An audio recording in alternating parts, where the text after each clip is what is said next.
Graça e paz do nosso Senhor Jesus seja sobre nós, hoje e para sempre. Sem mais delongas, eu quero convidar você a abrir em 1 Coríntios capítulo 12. Nesse domingo do Senhor, nós daremos continuidade à nossa série, a nossa história, Pentecostalismo, a nossa história. E eu darei continuidade àquilo que já foi falado na semana passada a despeito dos dons espirituais, tá? 1 Coríntios capítulo 12, tá? Antes de nós lermos, dizer que hoje é dia do Senhor, mas por incrível que pareça, não por coincidência, nós hoje comemoramos no calendário litúrgico o dia de Pentecostes. Pode falar comigo, dia de Pentecostes? Então esse dia tão marcante para a igreja em todo o mundo, de todas as eras, foi o momento em que o Espírito Santo, em Atos capítulo 2, desceu e batizou a igreja de Jesus Cristo. Foi exatamente uma data próxima a essa que aconteceu, 50 dias após a Páscoa. Então hoje nós comemoramos, no calendário litúrgico, o calendário mais pedagógico, daquilo que Deus está fazendo ao longo das estações, o dia de Pentecostes, a descida do Espírito Santo. E olha que interessante, meus irmãos, nós estamos falando então de uma série sobre pentecostalismo, a nossa história, Por incrível que pareça, quando eu vi no calendário litúrgico, eu fiquei muito animado, e nós estamos no caminho certo. Amém? Dando um recap para você que talvez não veio na semana passada, ou para você que estava na semana passada, nós falamos sobre os dons espirituais, mas mais especificamente os dons do Espírito. Vai projetar aqui, por favor, a arte, só para que a gente consiga ser um pouco mais enfático naquilo que a gente quer dizer. Mas nós tínhamos uma agenda, que era a semana passada falarmos sobre os dons do Espírito. Hoje nós vamos tratar sobre os dons de Cristo, ou o dom dos ministérios e os dons de serviço. E na semana passada, meus irmãos, nós falamos pelo menos aí de 5 coisas, O que são os dons? Quem lembra? Os dons são presentes e ferramentas de Deus para a igreja. Para que eles servem? Os dons servem para a edificação da igreja. Como os dons atuam? Nós também falamos sobre isso, Os dons do Espírito que nós falamos na semana passada são 9 dons, Nós temos aí esses 9 dons em pelo menos 3 categorias. Os dons de revelação, os dons de poder e os dons de expressão.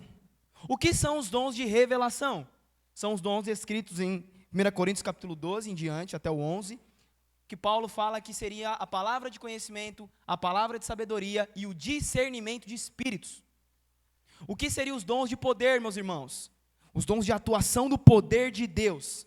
A primeira parte dos dons de poder, meus irmãos, seria a operação de milagres, a fé e os dons de curas, no plural.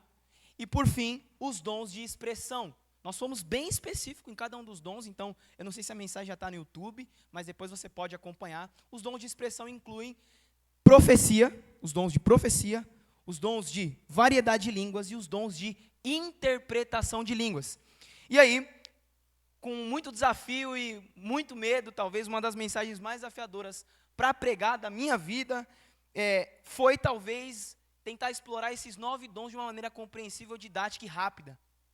Realmente é muito desafiador, porque semana passada eu creio que foi bem exaustivo. Quem crê nisso? Foi bem exaustivo. Porque quando a gente vai falar de dons espirituais, talvez a primeira coisa que vem na nossa mente é que a gente vai falar somente de coisas espirituais. Quando, na verdade, nós também temos que falar de aspectos técnicos dos dons. Como eles funcionam, como eles atuam. Então, quando nós falamos a semana passada, eu sinto ao mesmo tempo que foi edificante, foi exaustivo, porque nós expomos 9 dons. Se você acompanhar alguma série de alguma igreja séria pregando, tem que ser igreja séria, que prega o evangelho, falando sobre os dons, você vai ver que eles dividem em 9 domingos, para falar cada domingo um dom. Na semana passada eu me desafiei, pela graça de Deus, a falar dos 9. Espero que tenha sido edificante para vocês, para a glória de Deus.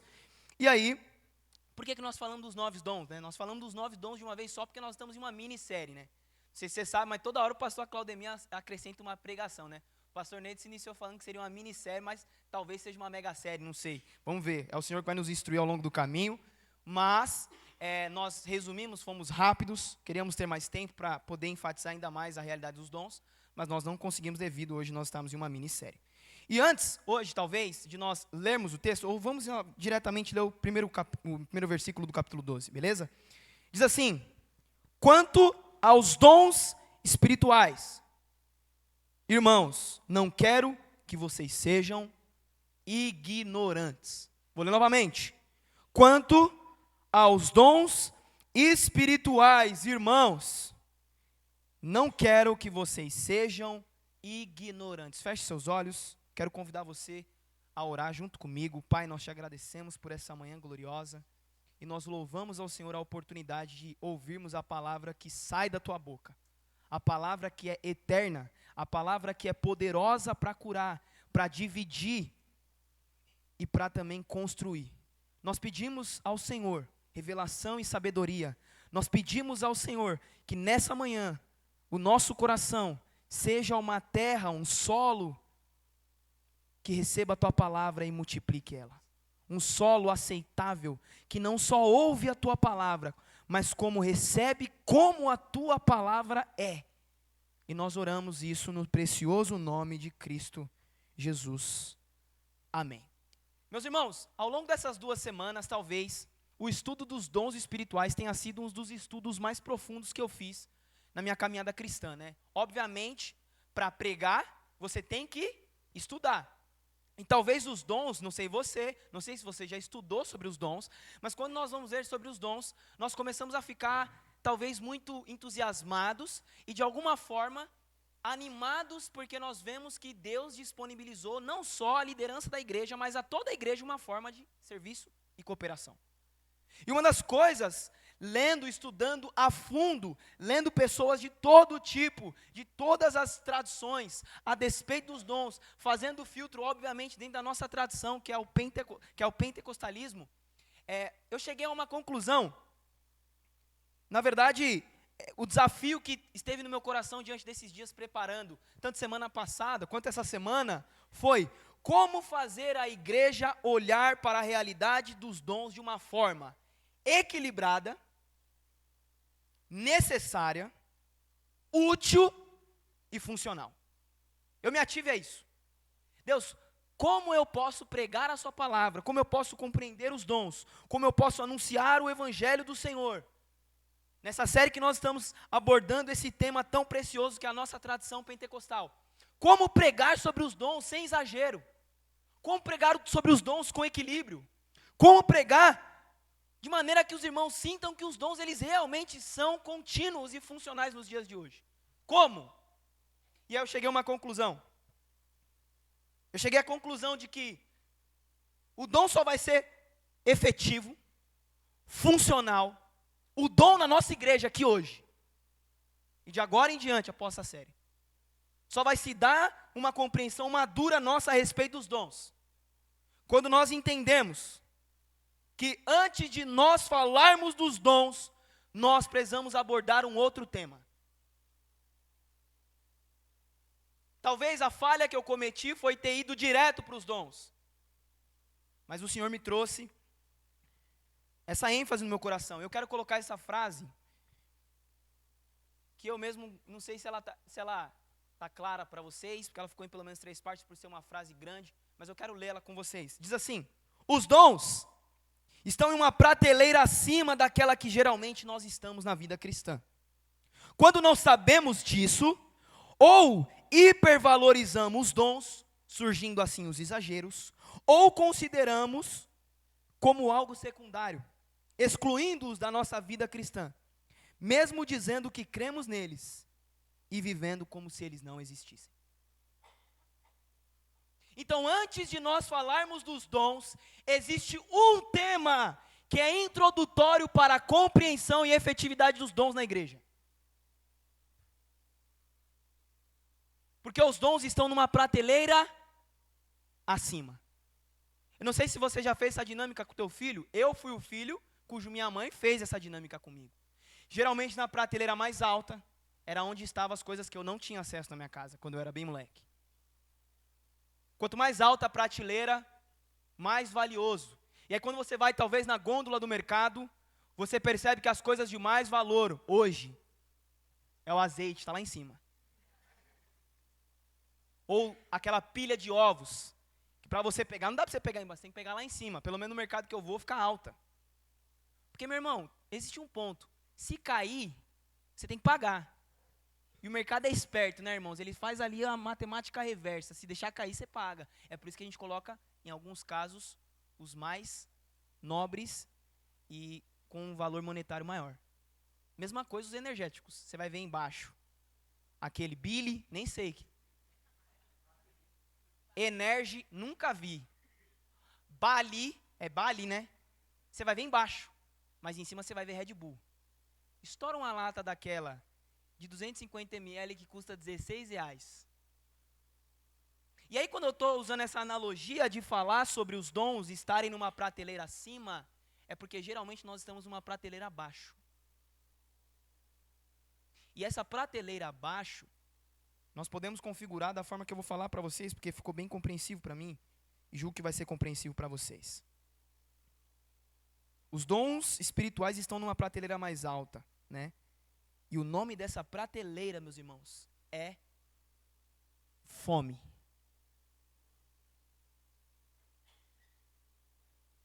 O nome da prateleira mais alta, aonde os dons estão disponíveis a nós, se chama prateleira da fome pela presença de Deus. Dom sem fome é exibicionismo. Ou melhor, não existe dom do Espírito sem o Espírito dos dons. Então, quando nós estamos falando sobre Espírito, eu quero fluir, eu quero ter dom de interpretação de línguas, irmão. Eu falei aqui, eu orei ao Senhor, me dê discernimento de Espírito, eu quero saber quando a criança que está chorando está endiabrada ou está dando glória. Brincadeiras à parte, meus irmãos, vocês nem riram, tá sério, né? Mas o que eu estou falando é que para nós entendermos, funcionarmos e tornarmos útil na nossa igreja, o dom para a edificação de cada um de nós, é necessário nós subirmos a prateleira da fome por Deus, da fome pela presença de Deus. E o que é a fome? E o que é a presença de Deus no Novo Testamento, irmãos? Espírito Santo. Ah, eu não sinto a presença de Deus. Ela mora em você, ela não está nas tuas emoções. Deus não é o teu inquilino, meu irmão. Deus não é teu vizinho, como lá em Levítico. Deus mora em você, reside naqueles que creram em Jesus Cristo. Então, o que é esperado de nós, para nós compreendermos o dom de maneira equilibrada, efetiva e funcional? Fome, você pode falar fome. E por que nós falarmos de fome antes dos dons, né? Olha que interessante. Porque os dons não são a causa, mas a consequência. Eu estou tão cheio de Deus e com fome de Deus, que a única maneira de funcionar dentro das realidades que Deus me colocou é por meio dos dons que Ele me deu. Então talvez você não tenha interesse nos dons, porque talvez você não tenha fome por Deus. Talvez eu não tenha interesse pelos dons e não busque os dons de maneira intencional, porque talvez em mim não há fome por Deus. Mas por que falar de fome antes dos dons, meus irmãos? Porque quando eu tenho fome por Deus, eu estou tão cheio dele, que a única maneira de funcionar nas realidades que Deus me colocou, que é na igreja, é com os dons que Ele me deu. Na igreja nós não atuamos pela carne, meus irmãos, ou não deveríamos. Na igreja nós não atuamos com ferramentas que são secundárias, como se elas fossem primárias. Na igreja nós atuamos com aquilo que Deus nos disse que é para edificar a igreja, que é os dons. Então talvez sua preocupação é chegar no horário para servir no domingo. Talvez sua preocupação é deixar a liturgia do culto redonda. Só que essa é uma preocupação que ela tem que ser secundária em nosso coração, em detrimento da preocupação de eu estou fazendo o que é necessário ou estou fazendo aquilo que Deus me deu para que eu faça, que é exercer aquilo que Deus me deu o dom. Então, às vezes, a nossa preocupação, meu Deus, eu vou cantar. Hoje aqui, os irmãos tudo errando a letra aqui, estou brincando, foi maravilhoso. Mas os irmãos cantando aqui hoje, talvez alguns deles que não têm o costume, talvez você quer cantar e talvez um dia esteja aqui, esteja preocupado, como é que eu vou cantar, como é que minha voz é? Eu não me arrisco, meu irmão, cantar no chuveiro, o chuveiro queimou esse dia. Cantei, o chuveiro queimou. Mas talvez a nossa preocupação em servir na igreja seja por demandas. E não pela ferramenta que Deus falou, funciona. E aí sabe qual que é o risco de funcionar por demandas? É entregar para Deus aquilo que Ele nunca te pediu. Funcionar por demanda, porque você atua no ministério, porque de alguma forma nós estamos julgando que nós estamos edificando a igreja de Cristo, é equivalente a talvez entregar para Deus aquilo que Ele nunca pediu, irmãos. Se no meu aniversário Sara me der um bolo de coco, eu não gosto de coco, irmãos. Não adianta ela ter ido lá em Bertioga buscar o bolo, porque ela me deu aquilo que eu não quero. Essa analogia serve para servir a Deus com os dons que Ele nos deu. Você tem um dom, irmão? Você tem um dom, irmão? Qual é o seu dom? Olha para você agora. Você tem um dom. Pelo menos um dos que nós vamos falar, você tem um dom. Mas qual é? Muito importante nós falarmos sobre isso. E é por que nós estamos falando sobre isso, irmãos? Fome. Porque no contexto da prateleira de baixo, embaixo dos dons, existe um lugar chamado apatia espiritual. Apatia espiritual. Eu quero dar alguns sinais. Dentro de alguns grupos de pesquisa cristã ao longo do mundo, no Ocidente, eu fiz algumas pesquisas específicas para elencar quais eram os principais motivos de apatia espiritual. Falta de fome por Deus. E aqui, fora da sequência, vou dar alguns para vocês. Rotina. Rotina religiosa. Sem relacionamento pessoal com Deus. Serviço sem relacionamento. Se você se encontra nesse contexto, você está apático espiritualmente. Se eu me encontro nesse contexto, eu estou apático espiritualmente. Se a gente só faz, a gente vai ficar cansado, porque a gente está servindo às vezes a nós mesmos. E não ao Deus glorioso. Outro sinal. Falta de desejo por oração e leitura bíblica. A negligência do que é óbvio. Jesus disse, nem só de pão viverá o homem. Sem palavra, existe o quê? Morte. Sem alimento, existe o quê? Apatia. A negligência do óbvio também é um grande sinal de apatia espiritual. Se você está aqui, não ignore. Se você não lê a Bíblia, se você não ora diariamente, você está apático espiritualmente, meu irmão. E eu falo isso com muito amor. Porque em várias vezes eu já me encontrei nesse lugar de apatia espiritual. E se nós não lutarmos para sair desse lugar, nós morreremos espiritualmente. Conformismo com o pecado. Achar natural ser carnal. As piadas, as confusões que eu arrumo diariamente. Achar que é normal. Eu ter confusão com todo mundo da igreja não é normal, irmão. É carnal. É apatia espiritual. Sempre andar falando mal dos irmãos. Apatia espiritual. Sem provocar discórdia ao invés de edificação. Apatia espiritual. Quais é um sinal de apatia espiritual, meus irmãos? Conformismo com o pecado. Achar que o pecado é normal. Achar que tratar sua esposa mal é normal. Achar que tratar seu esposo mal é normal. Achar que tratar seu filho mal é normal. Não é normal, irmãos. Não é normal. Ou talvez seja, porque nós estamos conformados com o pecado. E aí, outro sinal elencado. Distanciamento da comunidade sem sentir falta. Isso não estou falando de distanciamento só físico. Tem muitas vezes nós aqui dentro da igreja, eu já fui esse irmão. Posso falar por mim. Que dentro da igreja eu estava afastado dos irmãos. Porque eu queria só relacionamento conveniente para mim. Eu não queria relacionamento que confrontava minhas ações. Eu não queria relacionamentos que falavam, cara, você está errado. E eu só procurava ficar debaixo das asas de quem era conveniente para mim, quem me protegia, quem nunca discordava de mim. E aí, de alguma forma, isso também é um sinal de apatia espiritual, né? Distanciamento da comunidade, né? A hipervalorização da nossa individualidade. Eu não quero ficar no meio do povo. Não gosto de ficar no meio do povo. Eu não vou. Eu não gosto.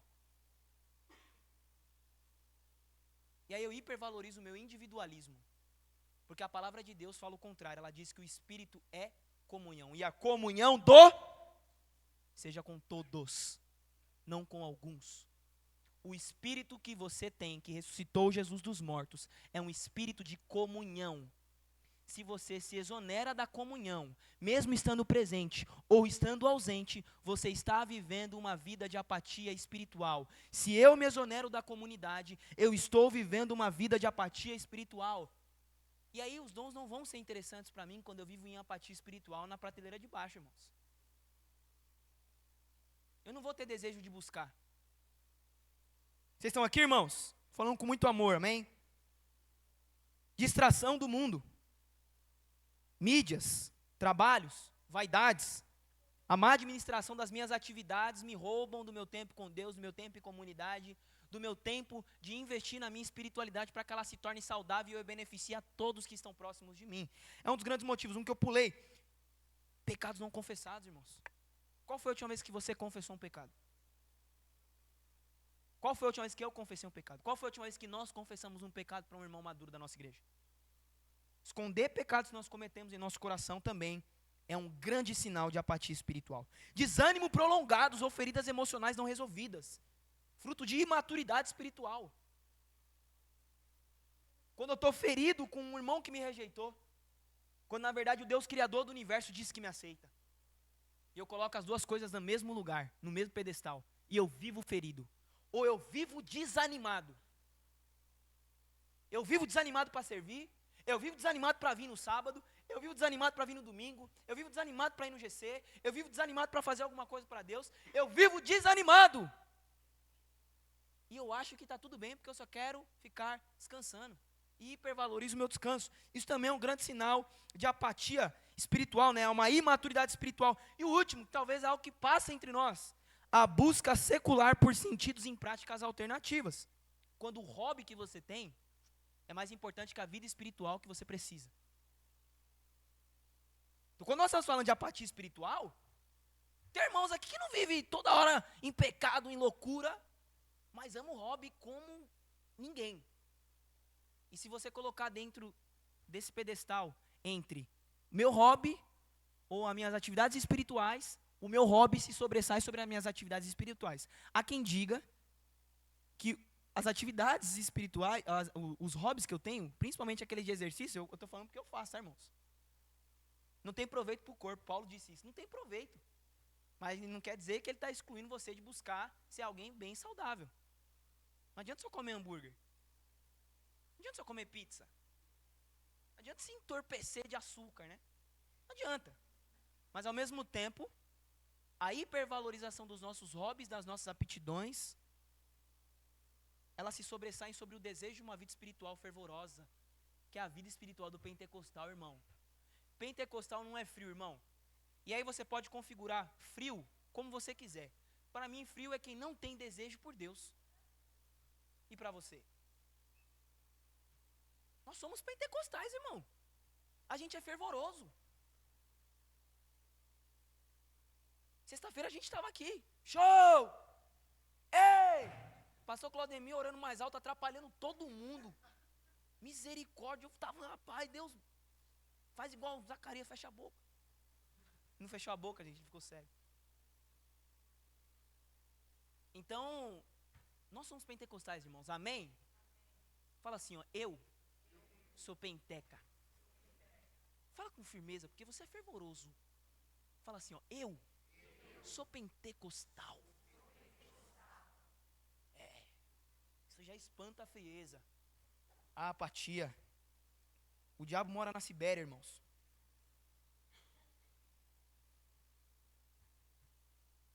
Então, a busca secular por alternativas que sobressaem na minha vida espiritual é um grande sinal da minha apatia espiritual. Se forem um complemento, não há problema algum. Óbvio que alguns você não faz, né? Yoga, tudo isso aí que tem loucura. Não estou estimulando você a fazer isso, meus irmãos. Somente para nossa lucidez, uma provocação que eu fiz, porque eu sou dessa geração e talvez tenha alguns jovens da geração entre 18 a 30 anos aqui. De acordo com um estudo em Pew Research, uma página de estudos sobre gerações, essa página ela fala que a oração dos millennials diária, de 100% dos millennials, entre 39% a 46% oram diariamente. Essa oração aqui pode ser qualquer oração, não é uma oração de tempo com Deus, pode ser aquela lá, Deus abençoe meu dia, amém. Nunca ou raramente, 31 a 36%. E essa idade dos millennials, na categoria de gerações, é dos 18 aos 30 anos. E aí, por que eu estou falando isso, meus irmãos?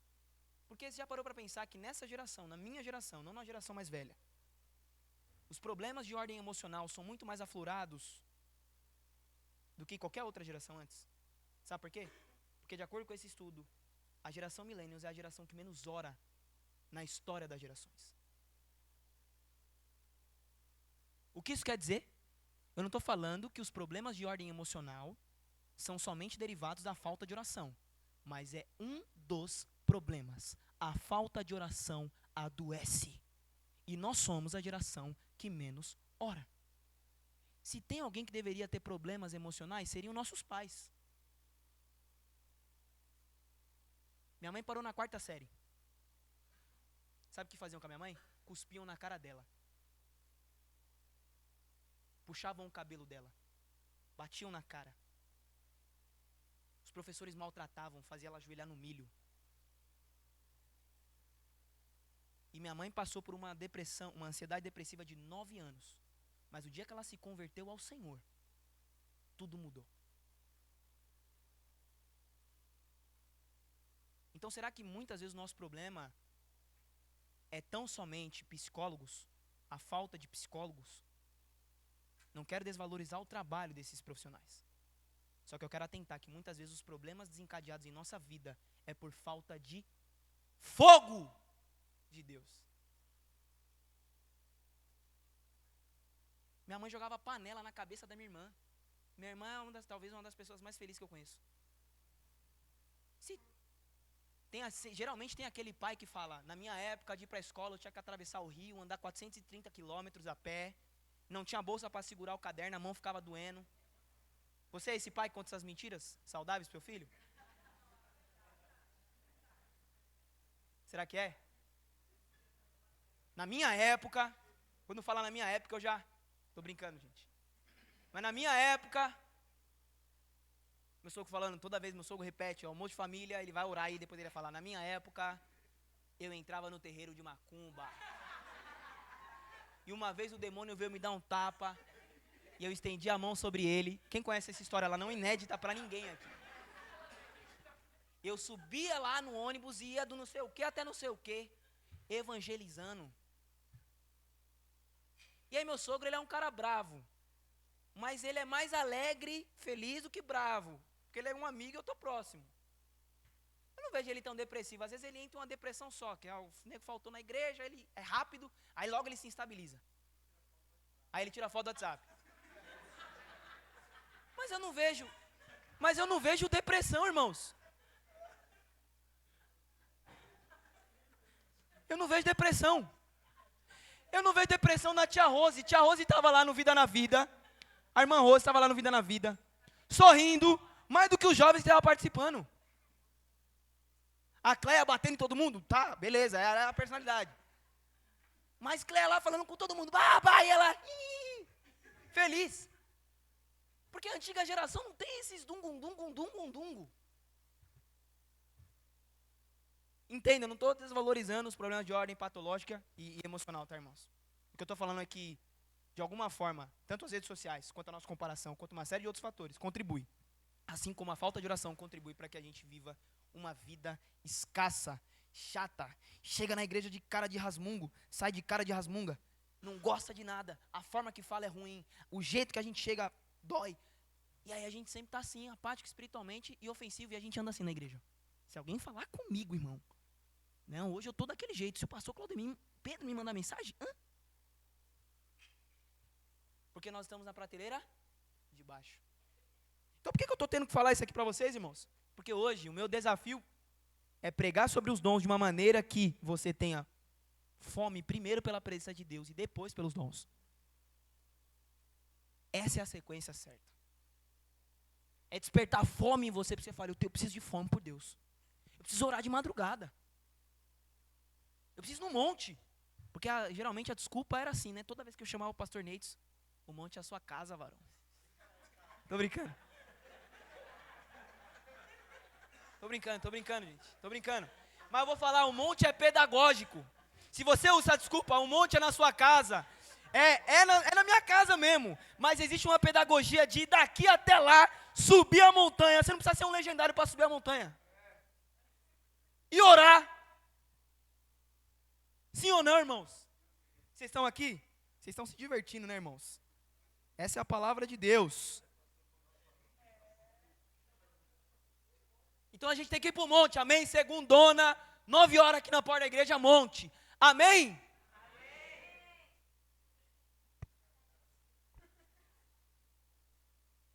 Irmão, nós precisamos de fome, de entusiasmo. Tirar a mão da cadeira na hora do louvor e levantar as mãos para os céus e falar: eu sou livre e tenho acesso ao trono da graça no tempo oportuno. O véu do templo se rasgou de cima a baixo, indicando que Deus quer se relacionar comigo. Não rasgou de baixo para cima, rasgou de cima para baixo. Deus agora habita em homens. Deus não habita em templos feitos por mãos humanas, mas Ele habita no humano. Deus não é nosso vizinho. Deus mora em nós. Como você viveria se Deus fosse seu vizinho, como lá no Levítico? Eles tinham que viver toda hora sacrificando um bicho. Pequei, sacrifica. Pequei, mata. Pequei, faz. Porque Deus era vizinho. E agora que Deus mora? Como a gente vive?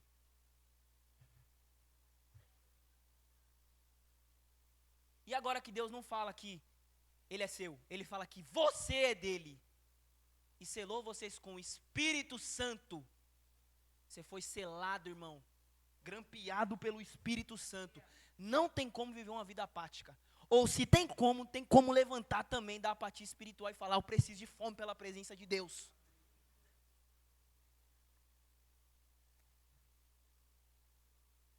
E uma fome constante. Uma fome que ultrapassa a barreira dos domingos. Um evangelho que acontece todo dia. Todo dia eu vou para o meu quarto, abro a minha Bíblia e olho para Cristo. Todo dia eu oro e peço para que Ele me dê mais fome. Porque fome é um presente. Deus disse assim, ó: aconselho que vocês comprem de mim ouro. Aconselho que vocês comprem de mim colírio. E aconselho que vocês comprem de mim roupa fina. Como é que você compra alguma coisa de Deus, irmãos? Ali a linguagem não é necessariamente compra, é apropriação. Fome é para se apropriar daquilo que Deus já nos liberou através do seu Filho. Quero ler com vocês rapidamente Isaías. Se você puder abrir rapidamente. Isaías capítulo 55. Não estava aqui na minha mensagem, mas é um texto que tem falado muito comigo nos últimos dias. Isaías capítulo 55, meus irmãos. Isaías capítulo 55, versículo 1. Isaías 55, 1. Olha que verso incrível. Não está indo aqui. Deixa eu abrir na minha Bíblia. Está projetando aqui. Venham todos vocês que estão com sede, venham às águas. Vocês que não possuem dinheiro algum, venham, comprem e comam. Venham, comprem vinho e leite sem dinheiro e sem custo. 2. Porque gastar dinheiro naquilo que não é pão, e o seu trabalho árduo naquilo que não satisfaz. Escutem-me, comam o que é bom, e a alma de vocês se deliciará com a mais fina refeição. Deus está falando, fome. A moeda do céu é fome, irmãos. Não tem como comprar nada de Deus, a não ser pela fome se apropriar daquilo que Deus liberou sobre nós. Você precisa de fome, meu irmão? Eu preciso de muita fome por Deus. E de uma fome que ela é paradoxal. Deus coloca fome em mim, mas Ele coloca uma falta de satisfação. Porque eu sempre vou estar buscando Ele. Porque se Ele me der uma fome que é saciável, um dia eu vou parar de buscar Ele. É uma fome insaciável, meus irmãos. Vocês estão aqui? Então não tem como nós falarmos de dons sem falar sobre fome. Talvez nesse momento agora você olha para você e você fala: eu não tenho fome por Deus. Mas isso pode mudar hoje. Um texto que eu fiz e postei nas minhas redes sociais. Eu não sou poeta, irmãos, mas assim, eu faço muitos textos assim e fico lendo depois para minha pedagogia. Nada vai acontecer se eu não tiver fome. Nada vai acarretar se eu não buscá-lo intimamente, diariamente. Nada vai acontecer se suas palavras não moldarem as minhas inquietações. Não tem problema eu não crescer na graça e no conhecimento de quem Ele é, à medida que entendo quem Ele me tornou e está me aprimorando a ser. Não tem crise eu viver a vida sem os traços de uma paixão autêntica por Ele. Não tem problema eu sonhar os meus sonhos, sabendo que Ele vai fazer a vontade dEle, sem ao menos procurar qual seja essa vontade. Não tem problema eu redobrar os meus esforços para a vida dar certo, sem um objeto central para uma vida verdadeiramente próspera, Ele. Não tem problema eu procurar o que é melhor para mim, visto que eu sou amado por Ele, e em detrimento do que é melhor para Ele e para o seu reino. Sustentar uma vida de renúncias confortáveis, que dialogam com a minha realidade, mas não me lançam mais próximo deles. O problema de tudo é acreditar que nada disso tem problema. A falta de fome por aqueles que já o provaram é mais danosa do que a falta de fome daqueles que não o experimentaram. Fome é um privilégio. Fome é uma dádiva. Fome é um marcador cardíaco positivo da vida espiritual. Fome é o acessório mais belo da vida cristã. Fome é o convite para a alegria. Fome por Ele é o encontro do desejo de Deus com o encontro do desejo que Deus colocou em nós.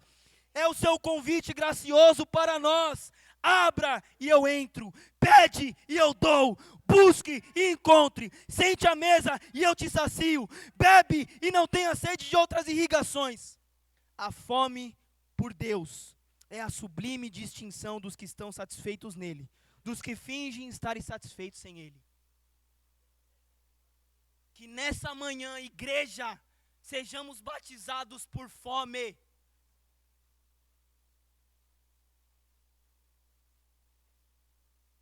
Começa a pregação.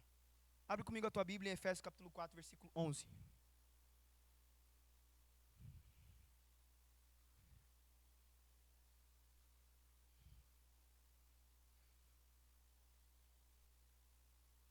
Nos dá fome, Senhor.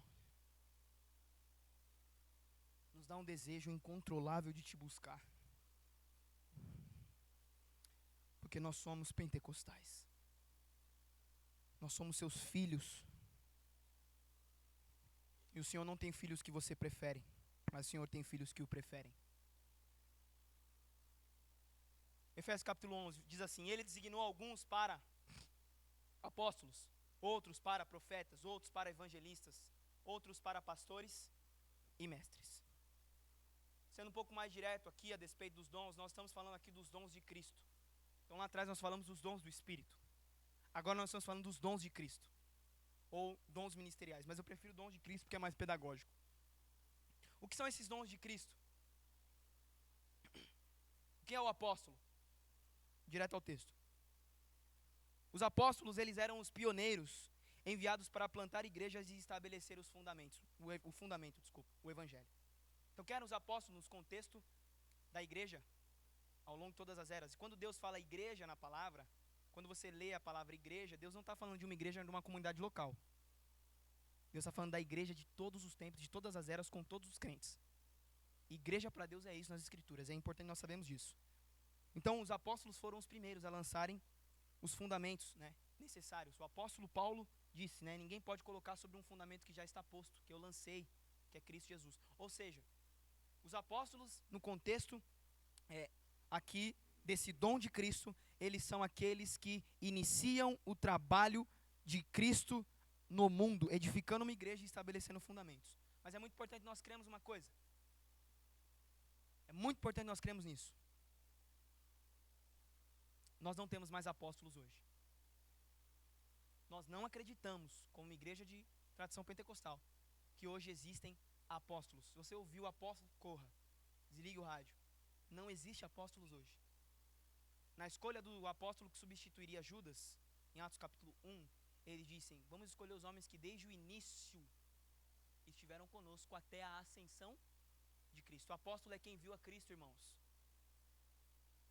E o apóstolo, como homem, cessou, o último foi o apóstolo Paulo. Nós não temos apóstolos nem base bíblica hoje, mas nós cremos que existe o ofício apostólico. É diferente, é complexo, mas é necessário isso aqui ser explicado. Nós não cremos que existam homens que se titulem apóstolos, mas o dom apostólico está acontecendo. Por exemplo, pastor Claudemir, ele recebeu aqui, alguns anos atrás, o pastor Leandro Vieira. Quem conhece o pastor Leandro Vieira? Que nos fez olhar para o fundamento da nossa igreja. Então ali, não é que ele seja um apóstolo, mas que ele faça a igreja olhar para aquilo que realmente é fundamental e que ela construa dentro daquilo e garanta que aquilo que a igreja está construindo é o fundamento verdadeiro, que é o evangelho. Esse é o aspecto apostólico. Profetas. Profetas eram aqueles portadores de mensagens inspiradas ao longo do Antigo Testamento e Novo, né? Que anunciavam o Messias, quem viria, né? E falavam a respeito do plano redentivo de Deus. Esses eram os profetas. Então nós não temos mais profetas hoje. Nós temos agora o ofício profético. Isso é importante nós também falarmos. É a mesma dinâmica a respeito dos apóstolos. E aí eu quero ler rapidamente com você. E aí ele vai projetar aqui. Efésios 2, verso 20. Rapidamente. Efésios 2, verso 20. Edificando sobre o fundamento dos apóstolos e dos... tendo Jesus Cristo como pedra angular. Irmãos, por que hoje não tem mais os apóstolos e os profetas? Porque eles são dons de Cristo fundacionais. Eles fundaram a igreja. Eles fundamentaram a igreja. É muito importante nós entendermos isso. Mas quando nós olhamos agora em diante, para o outro, nós falamos dos evangelistas. Quem são os evangelistas? Evangelistas são aqueles que têm a forte capacidade de anunciar o evangelho e levar outros à conversão. O chamado para pregar o evangelho é universal. Mas dentre esse chamado universal da igreja de anunciar o evangelho, existem aqueles pelos quais são exímios evangelistas. Exímios homens que conseguem anunciar e arrastar multidões. Esse é o dom de evangelista e é vigente nos dias de hoje. Existem evangelistas. Reinhard Bonk, nós podemos falar de alguns, Billy Graham. Esses são intitulados evangelistas. Não é pregador itinerante que vai na tua igreja, prega e vai embora. Não. São pregadores que anunciam o evangelho. Existem relatos de pessoas se convertendo 3 dias depois de uma pregação de Billy Graham, por telefone, ligando, quero me converter a Jesus Cristo. Esse é o dom do evangelista, ou dom evangelista. Vou falar mais daqui a pouco. E o último, pastores. Né? O penúltimo, pastores. São que cuidam do rebanho de Deus, alimentando, protegendo espiritualmente. Lembra alguém aqui, esse dom aqui para vocês? Lembra que alguém? Pastor Claudemir? Orientando, alimentando e protegendo espiritualmente. Esse é o dom do pastor, ou o dom pastor. Mestres, responsáveis em ensinar e formar a doutrina da igreja. Existe talvez um grande estudo sobre isso e eu não me posiciono a despeito, mas dizem que pastor é mestre. Quando Paulo está falando pastores e mestres, ele está falando que o pastor é mestre. E é uma das formas que eu também creio, porque todo pastor é mestre. Pode olhar que ao mesmo tempo que o pastor Claudemir cuida, ao mesmo tempo o pastor estabelece doutrinas na igreja. Então, é possível sim ter essa dinâmica. Todo pastor é mestre. Mas talvez nem todo mestre seja pastor, é uma discussão para um próximo momento. Mas o que nós podemos falar sobre os dons de Cristo? Pode projetar, por favor, Kimberly. Primeira ênfase. Essas pessoas que nós falamos agora, os 5, apóstolo, profeta, evangelista, pastor e mestre, eles não têm o dom. Presta atenção nisso. Eles são o dom. Olha comigo o verso 1, o verso 11 de Efésios capítulo 4. Pode projetar, 4:11. E designou alguns para. Não está falando que ele distribuiu dons aos homens. E não é todos, é alguns. Então presta muita atenção nisso. O pastor Claudemir não tem o dom de pastoreio e de mestre.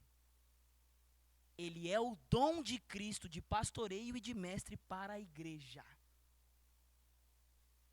Esses homens são os dons de Cristo para a igreja. Eles não têm o dom, eles são o dom para a igreja. É totalmente diferente. Porque se nós acharmos que é dom, você vai buscar e Deus não vai te dar e você vai se decepcionar. Ele designa. Ele não concede. Então, agradeça pela vida do seu pastor Claudemir, pastor Neitz, porque eles são presentes de Deus para a igreja de Cristo. Se Deus fala que eles é presente, por que a gente talvez fala que eles não são? E eu não quero suscitar uma hipervalorização do pastoreio. Não é isso. São homens como nós. mas que Cristo designou para a igreja. É um presente que nós recebemos, irmão. E como nós tratamos presente? Nós recebemos. Amém? Amém, irmãos? O pastor Claudemir talvez se apoie nisso para oprimir. Tô brincando, gente. Mas é verdade, irmãos. Os evangelistas são presentes, são dom de Cristo para a igreja. Os pastores, os mestres, os apóstolos, né, e os profetas que são mais fundacionais, mas são presentes para a igreja de Cristo em todo o mundo, de todas as eras. Os apóstolos e profetas, olha que interessante, sobre os dons de Cristo. São dons fundacionais, por isso nós temos mais nos dias de hoje, né? Terceiro, são aqueles que atuam na esfera da igreja, liderando através da palavra. Olha o versículo 12, Efésios 4:12. Estou no meu tempo. Efésios 4:12. Então ele vai falar, designou uns para apóstolos, tal, com o fim de preparar os santos para a obra do ministério, para que o corpo de Cristo seja edificado. Olha que interessante isso aqui, meus irmãos. Isso é muito interessante.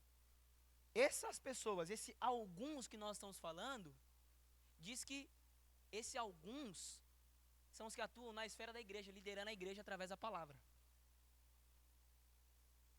Agora, tem dons que são para todos, os dons do Espírito são para todos os crentes. Mas os dons de Cristo são somente para aqueles que Deus designou. E não são todos, são alguns. Então é bom que aqui nem todo mundo quer ser pastor, né? É bom isso. Ou não sei se é ruim ou se é bom, talvez, não sei. Mas talvez seja porque a nossa igreja entendeu que uns são e outros não. Tem aquela piada, né? Você precisa de uns são, outros não. Mas existe uma capacidade que Deus deu e designou a alguns somente para atuarem na esfera da igreja. Se você achar que você foi designado e não foi designado para atuar dentro da esfera da igreja, você vai se entristecer muito. E as feridas, elas vão ser mais do que você possa suportar.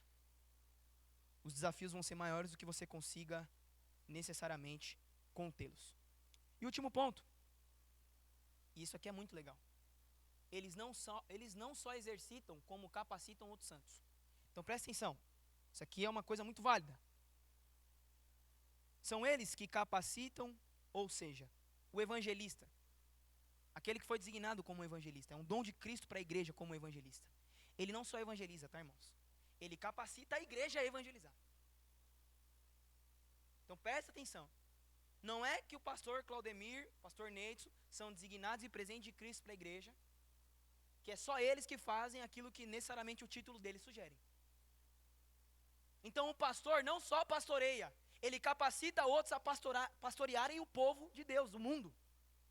Os mestres não só ensinam, eles capacitam outros a responderem a sua fé e a sua esperança quando perguntarem lá fora.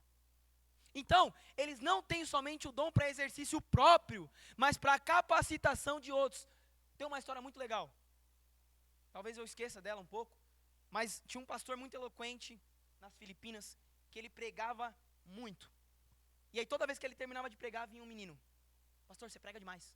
Pastor, você prega muito. Pastor, você é muito bom. Pastor, você é muito bom. Toda vez, toda a vida que aquele pastor pregou, sermões incríveis, aquele jovem vinha. E aí teve um dia que aquele pastor pregou muito. Aquele jovem veio. Falou, pastor, eu estou agoniado. O pastor falou, por quê? Falou, pastor, talvez eu nunca consiga pregar como você. Eu tenho um desejo de pregar, mas talvez eu nunca consiga pregar como você. Aí aquele pastor olhou. Quando ele saiu de lá, ele teve um testemunho interior. O Espírito falou para ele, não foi para isso que eu te chamei. Porque se eu só chamei você para mostrar o seu dom, sem que as pessoas se sintam capacitadas a exercê-los e estendê-los, você não está fazendo aquilo que eu te chamei para fazer. Então não pense que você não é pastor não, irmãos. A função do pastor é te pastorear. E não é somente te pastorear, é te tornar um pastor em potencial. Não como um desígnio único dentro da igreja, mas para que você tenha as 5 realidades. Os apóstolos já deixaram para nós a herança cristã. O evangelho. Os profetas já deixaram claro para nós e anunciaram que Cristo em breve vai voltar. Os evangelistas aqui não só tem que fazer o trabalho da evangelização como instruir a igreja a evangelizar. Os pastores e mestres, a mesma coisa. Então não pense que você está isento. você tem talvez mais responsabilidade do que essas pessoas, porque ela tem uma única responsabilidade, que é exercer o seu dom e te capacitar, enquanto você tem que absorver dos 5 para que você seja uma bênção lá fora. Que legal, hein? Vocês estão aqui? Tem umas 40 minutos, né? Tá 7 ali, mas não é. Então esses são os dons de Cristo para a igreja. Valorizem os dons de Cristo para a igreja. E recebam como os dons de Cristo para a igreja. Dons de serviço. Romanos capítulo 12, verso 3. Se você puder abrir. Romanos 12, 3.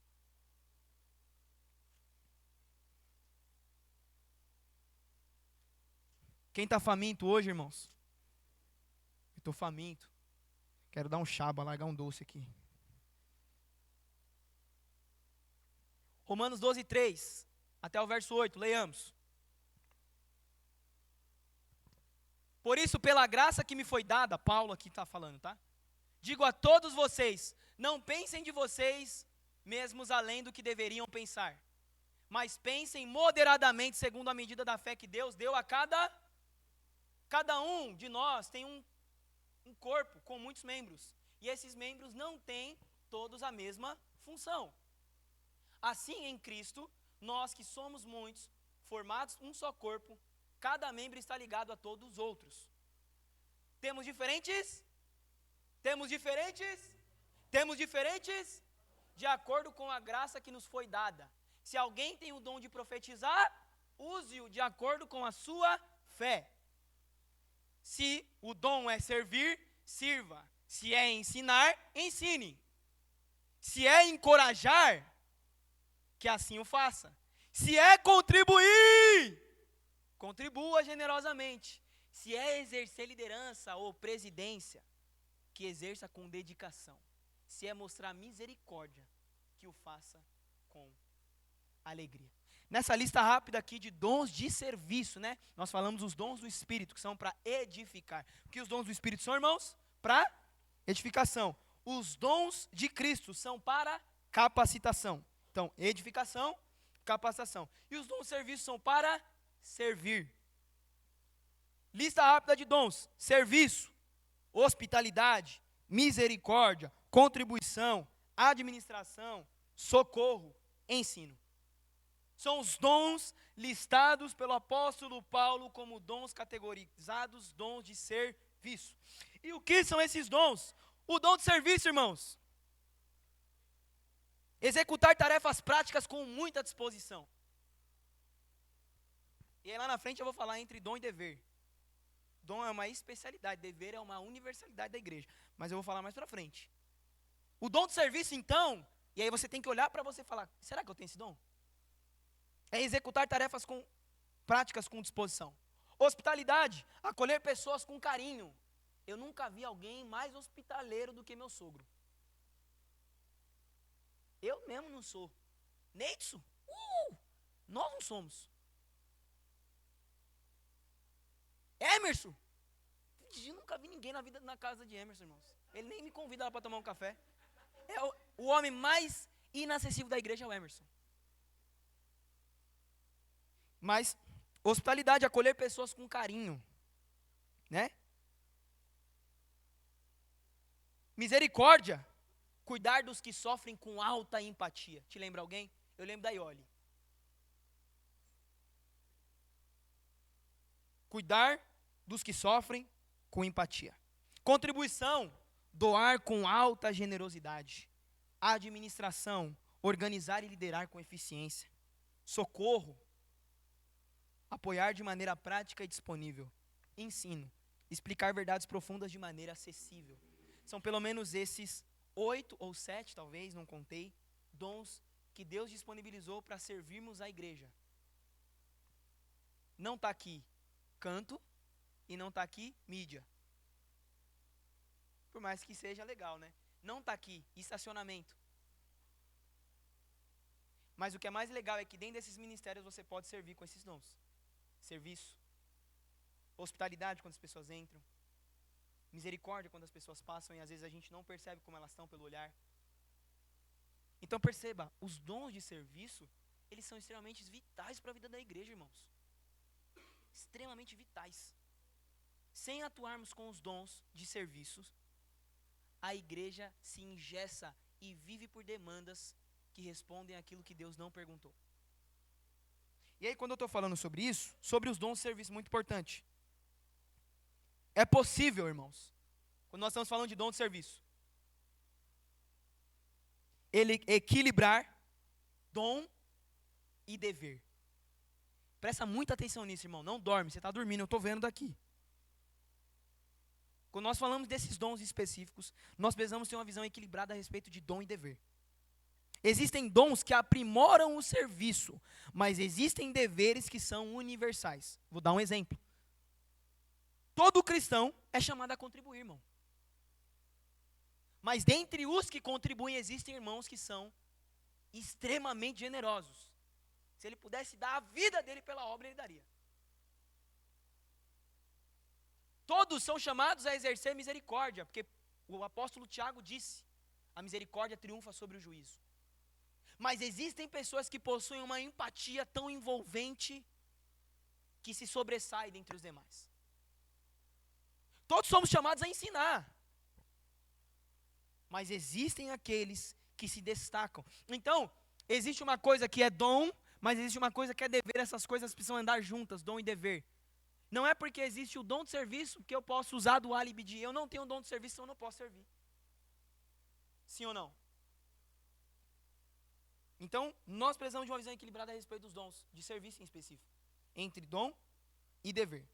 O conhecimento do dom quebra as falsas expectativas. Todos possuem os mesmos deveres, mas nem todos os mesmos dons. Então, talvez você quer exercer o seu dom, você quer expandir ele na vida da igreja, mas as pessoas não correspondem a ele.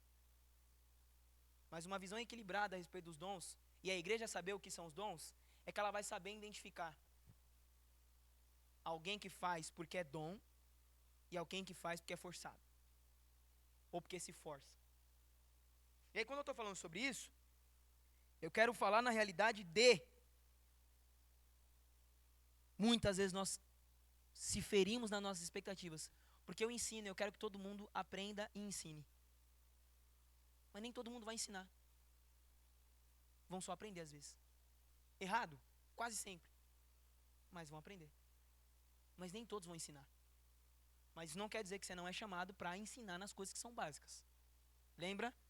Dom, dever. Então, você não pode ter falsas expectativas de achar que todo mundo tem que ter o mesmo dom que você. Porque senão você vai se frustrar.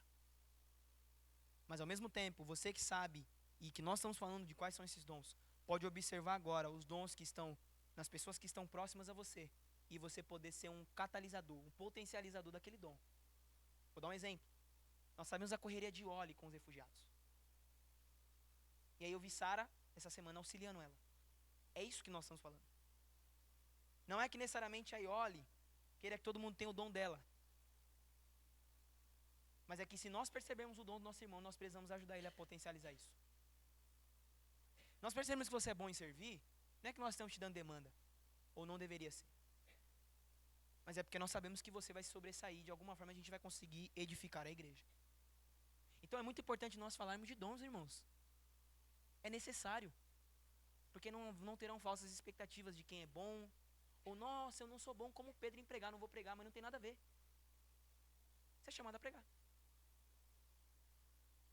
Então, é muito importante, todos possuem os mesmos deveres, mas nem todos o mesmo dom. Uma visão equilibrada é o melhor caminho. E olha que interessante, sobre os dons. Segundo a fé que Deus concedeu a cada um. Paulo usa essa palavra, segundo a fé que Deus deu a cada um. E o que isso quer dizer? Isso quer dizer que Deus tanto concede o dom, presta atenção nisso, porque é um grande identificador de dom. Quer dizer que Deus tanto concede o dom, quanto a medida de confiança, a medida exata de confiança para você exercer ele. Se você diz que você tem um dom e você não exerce ele com confiança, você não tem um dom. Porque da mesma maneira que Deus te dá o dom, Ele te dá a capacidade para exercer. Então existe um equilíbrio aqui. Eu sou profeta. Irmão, eu não sou pastor, eu sou profeta.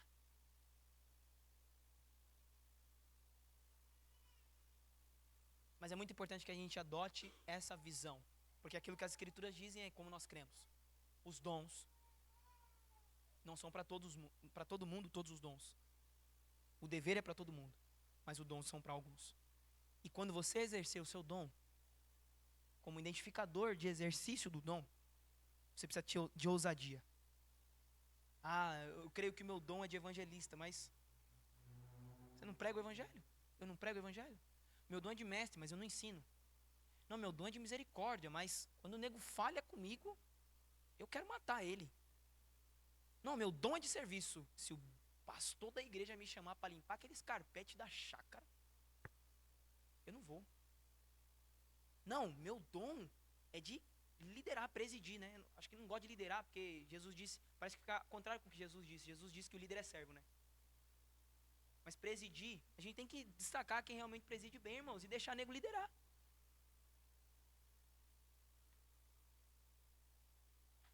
E sermos bons liderados. Porque nem todo mundo é líder, mas todo mundo de alguma maneira vai ser um liderado.